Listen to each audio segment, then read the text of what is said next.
Michael, if President Trump said to you, yes, I agree with you, racism is a bad thing and needs to come to an end. I don't have a racist bone in my body. And I agree with you that we've got to do a better job of preventing these bad things from happening in the future.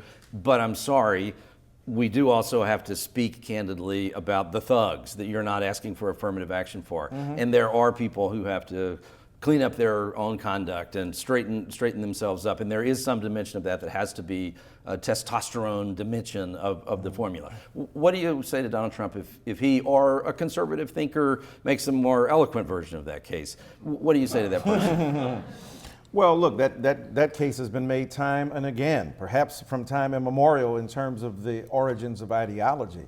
That's nothing new to say that people have to comport themselves in a certain fashion. You mentioned earlier Bill Cosby. He was addicted to that.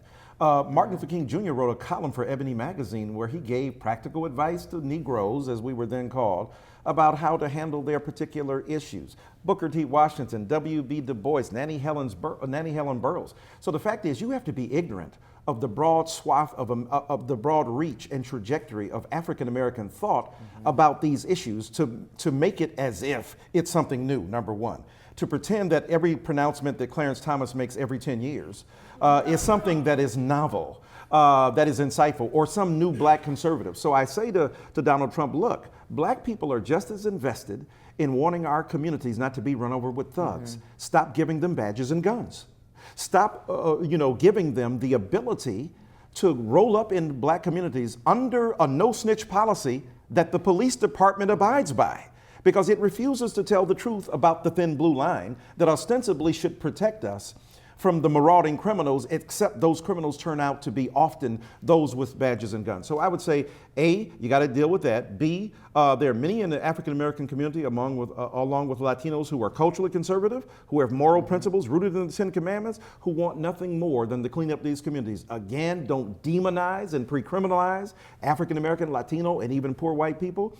And then thirdly, what we've got to do is to say, from the very day that Donald Trump takes office, we want to make America great again.